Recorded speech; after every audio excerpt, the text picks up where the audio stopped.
आज हम लोग पढ़ने वाले हैं क्लास 7 के हिस्ट्री एनसीईआरटी का अध्याय 6 नगर, व्यापारी और शिल्पी जन का पूरा क्वेश्चन आंसर।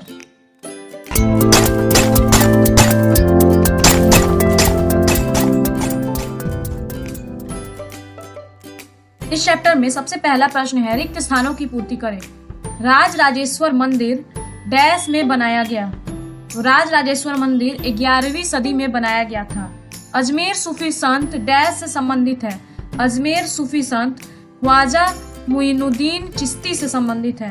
हम्पी डैश साम्राज्य की राजधानी है। तो हम्पी विजयनगर साम्राज्य की राजधानी है। हॉलैंड वासियों ने आंध्र प्रदेश में डैश पर अपनी बस्ती बसाई। हॉलैंड वासियों ने आंध्र प्रदेश में मसूलीपट्टनम पर अपनी बस्ती बसाई। अगला प्रश्न है, बताएं क्या सही है और क्या गलत। पहला है, हम राज राजेश्वर मंदिर के मूर्तिकार का नाम एक शिलालेख से जानते हैं। तो यह सही है। सौदागर लोग काफिलों में यात्रा करने की बजाय अकेले यात्रा करना अधिक पसंद करते थे। तो ये गलत है। काबुल हाथियों के व्यापार का प्रमुख केंद्र था। यह भी गलत है। सूरत बंगाल की खाड़ी पर स्थित एक महत्वपूर्ण व्यापारिक पतन था। यह भी गलत है। अगला प्रश्न है, तंजावुर नगर को जल की आपूर्ति कैसे की जाती थी। तो तंजावुर को जल की आपूर्ति कुओं और तालाबों के द्वारा की जाती थी। अगला प्रश्न है, मद्रास जैसे बड़े नगरों में स्थित ब्लैक टाउन्स में कौन रहता था। मद्रास जैसे बड़े नगरों में स्थित ब्लैक टाउन्स में भारतीय व्यापारी, शिल्पकार, औद्योगिक मजदूर तथा कर्मचारी रहा करते थे।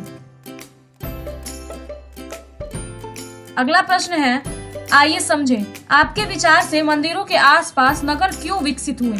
मेरे विचार से मंदिरों के आसपास नगर निम्नलिखित कारणों से विकसित हुए।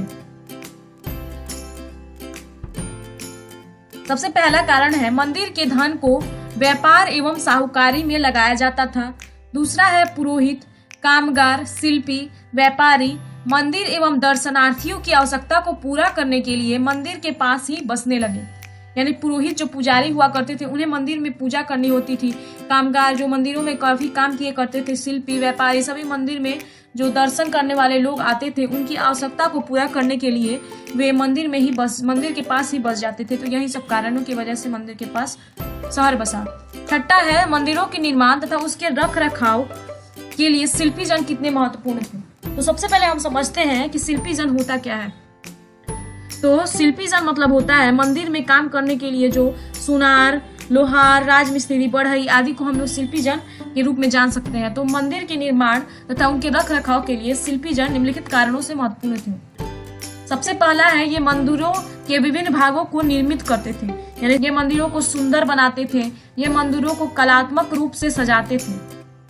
अगला प्रश्न है, लोग दूर दूर के देशों प्रदेशों से सूरत क्यों आते थे। लोग दूर दूर के देशों प्रदेशों से सूरत निम्नलिखित कारणों से आते थे। पहला कारण है व्यापार के लिए।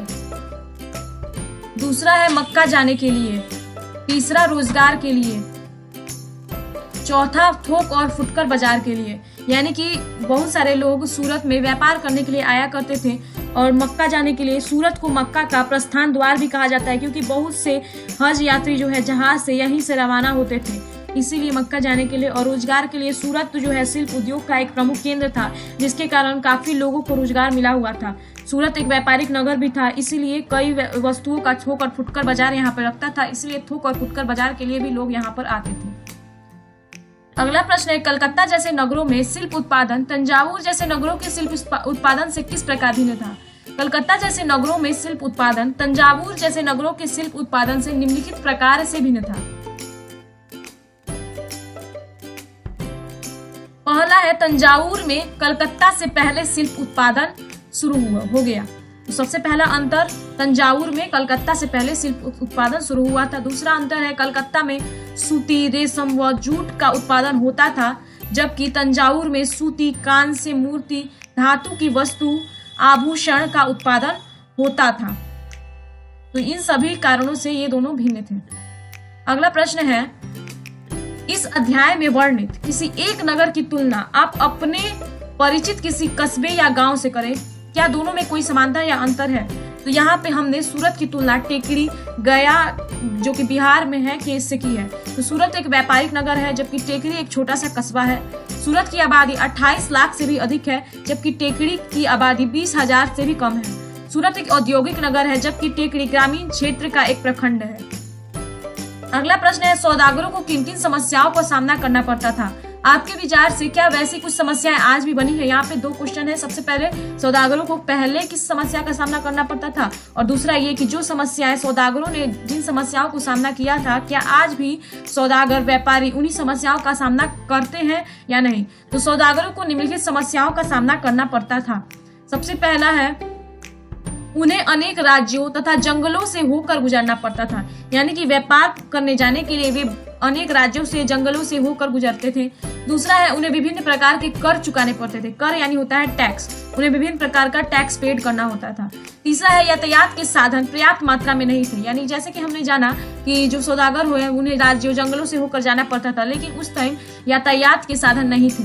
उन्हें व्यापार संघ बनाने पड़ते थे। अगला प्रश्न कि आज भी वे समस्या है कि नहीं? तो वर्तमान समय में भी सौदागरों को व्यापार संघ बनाने पड़ते हैं, कर चुकाना पड़ता है तथा दूर दूर तक यात्राएं भी करनी पड़ती हैं। जल्दी से सब्सक्राइब करो और बेल आइकन पे क्लिक करो।